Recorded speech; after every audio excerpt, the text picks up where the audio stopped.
सत्ता में आज हम आसमान में भारत की सत्ता की बात करेंगे। हम आपको बताएंगे कि कैसे भारत चंद सालों में आसमान में इतना मजबूत हो गया कि पाकिस्तान जैसे मुल्क बेहद छोटे नजर आने लगे। इस वक्त जब दुनिया तालिबान को देख रही है, हम आपको वो खबर दिखाने जा रहे हैं जो हर भारतीय के लिए गौरव और गर्व की वजह है। हम जो खबर आपको दिखा रहे हैं वो भारत की मजबूती का सबूत है।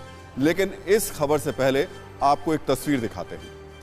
ये तस्वीर अफगानिस्तान से आई है। वैसे ऐसी तस्वीर को लेकर भारत में कई मुहावरे हैं और हमें यकीन है कि इस तस्वीर को देखकर आपके जहन में भी बहुत सारे ऐसे मुहावरे आ रहे होंगे। तस्वीरों में आप देख रहे हैं कि एयरक्राफ्ट के विंग में रस्सी बांधकर एक शख्स झूला झूल रहा है। जो शख्स झूला झूल रहा है वो तालिबानी आतंकी है। ये तस्वीर बताती है कि तरक्की के लिए तर्क और अक्ल की जरूरत होती है, शिक्षा की जरूरत होती है। ये तस्वीर पूरी दुनिया के लिए सबक भी है और चेतावनी भी। लेकिन आज हम अपना वक्त इसमें बर्बाद नहीं करेंगे, क्योंकि भारत हमेशा वक्त से आगे की सोचता है और यही उसकी ताकत की सबसे बड़ी वजह है। भारत ने आज अपनी इसी ताकत का प्रदर्शन बाड़मेर में किया। बाड़मेर में नेशनल हाईवे पर बनी 3 किलोमीटर लंबी इमरजेंसी फील्ड लैंडिंग स्ट्रिप पर भारत के फाइटर जेट्स ने लैंडिंग की। ये जगह पाकिस्तान बॉर्डर से महज 40 किलोमीटर दूर है। इसकी अहमियत इससे समझिए कि मीरपुर खास, नवाब शाह और हैदराबाद जैसे पाकिस्तान के अहम शहर और एयरबेस भारत के निशाने से अब और करीब हैं, या कहें तो बहुत करीब हैं।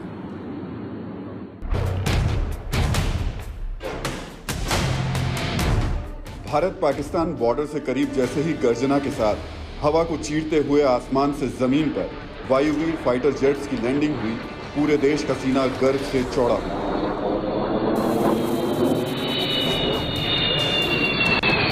ये महज गर्व की तस्वीर नहीं है, ये हिंदुस्तान की कामयाबी की वो कहानी है जिसे सुनकर, देखकर पाकिस्तान का कलेजा कांप जाएगा। पाकिस्तान सीमा के पास 2 मंत्रियों को लेकर सुपर हरक्यूलिस हाईवे पर उतरा। सुपर हरक्यूलिस में रक्षा मंत्री राजनाथ सिंह और सड़क परिवहन मंत्री नितिन गडकरी सवार थे। आज पहली ऐसा मौका होगा कि नेशनल हाईवे के ऊपर भारत का ट्रांसपोर्टर एयरक्राफ्ट यानी भारी भरकम ट्रांसपोर्टर एयरक्राफ्ट C-130J लैंड कर रहा है। ये फाइटर एयरक्राफ्ट, अगर मैं आपको दिखा रहा था कि ट्रांसपोर्टर एयरक्राफ्ट लैंड किया है C-130J, जिसमें रक्षा मंत्री राजनाथ सिंह, नितिन गडकरी जो ट्रांसपोर्ट और नेशनल हाईवे मिनिस्टर हैं, इसके अलावा जो एयरफोर्स चीफ हैं और दूसरे लोग जो हैं वो लैंड किए हैं। बॉर्डर के पास हाईवे पर जगुआर की हुंकार की गूंज पाकिस्तान की नींदें उड़ा देने वाली है। हाईवे पर सुखोई की दहाड़ सरहद पर साजिश करने वाले देश के दुश्मनों का दिल दहलाने वाली थी।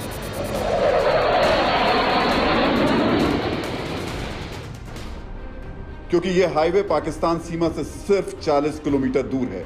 मतलब ये कि अगर पाकिस्तान जंगी साजिश करता है तो उसे तबाह करने में लड़ाकू विमानों को 40 सेकंड भी नहीं लगेंगे।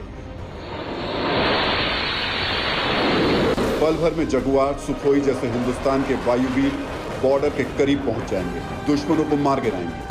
यहाँ लैंडिंग और टेक ऑफ की फैसिलिटी बल्कि ATC को भी बनाया गया है। 2 ATCs बनाए गए हैं ताकि इन ATC से यहाँ पर लगातार कई एयरक्राफ्ट्स को ऑपरेट भी किया जा सके, उनकी लैंडिंग को और टेक ऑफ को। इसके अलावा जो हेलीपैड्स बनाए गए हैं ताकि मूवमेंट जो हो कभी भी, और ना सिर्फ इसको इंडियन एयरफोर्स इस्तेमाल कर सकती है बल्कि इंडियन आर्मी के हेलीकॉप्टर्स भी यहाँ पर लैंड कर सकते हैं। और इम्पॉर्टेंट इसलिए क्योंकि 12 और यानी करीबन इसके अलावा 11 और ऐसे ही जो इमरजेंसी लैंड फील्ड है वो बनाने की रणनीति है।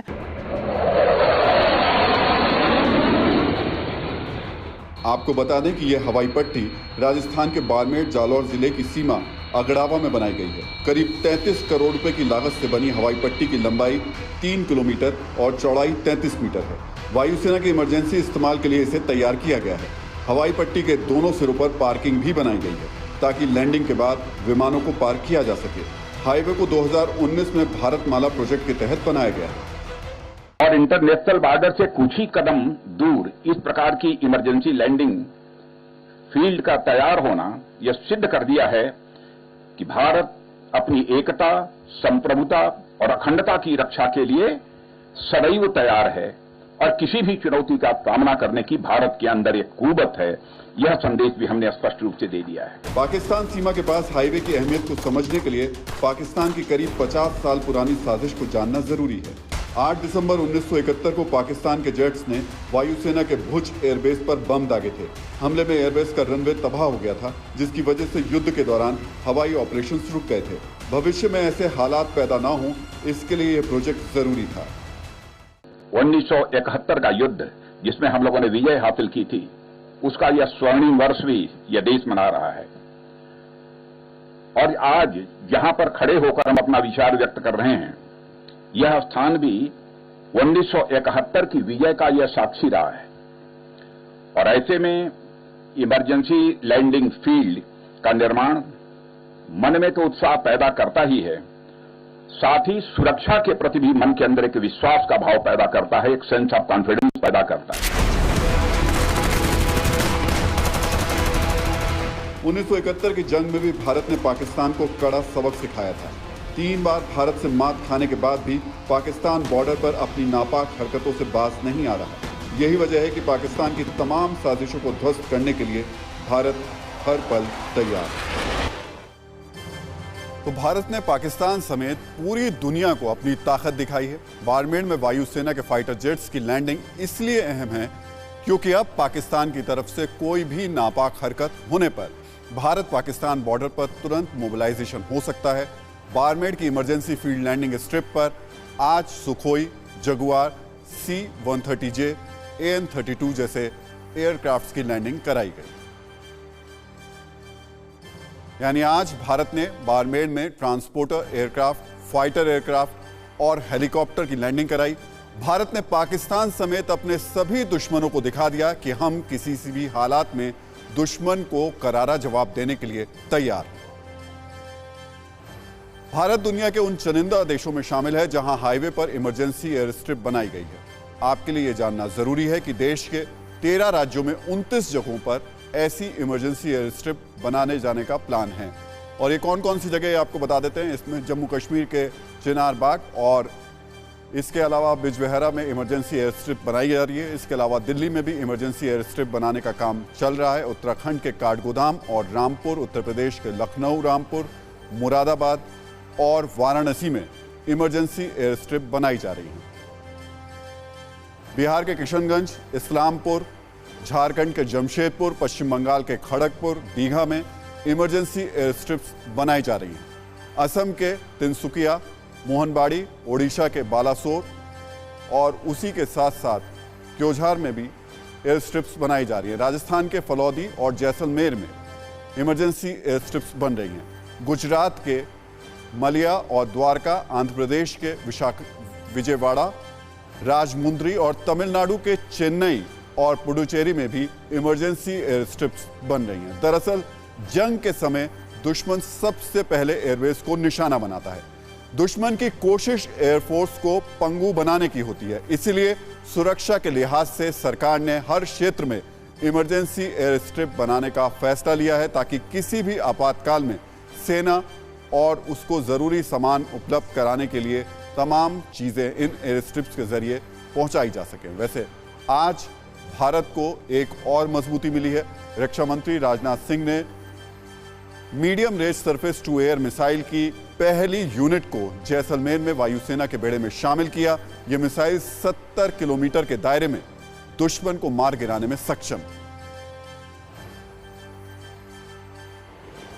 यह है MRSAM यानी medium range surface to air missile system, यानी जिसका काम होता है कि दुश्मन की तरफ से आ रही मिसाइलों को ना सिर्फ रोकना, टारगेट करना, बल्कि इनको रिलोकेट भी करना। इंपॉर्टेंट यह है कि इससे कई एयरक्राफ्ट्स को हैंडल किया जा सकता है, करीबन 16 एयरक्राफ्ट्स को, और मल्टीपल टारगेट्स किए जा सकते हैं। और ये करीबन 16 इसके जो रॉकेट लॉन्चर्स है उससे लगातार टारगेट किया जा सकते हैं। और ये इसलिए इंपॉर्टेंट है क्योंकि जब आप एयर डिफेंस सिस्टम की बात करते हैं तब आपके लिए लॉन्ग रेंज, मीडियम रेंज और शॉर्ट रेंज होना चाहिए। भारत के पास ऑलरेडी शॉर्ट रेंज है, लेकिन मीडियम रेंज इंडिजीनियस ये पहला सिस्टम है जो भारत के इंडियन एयरफोर्स में शामिल होने जा रहा है।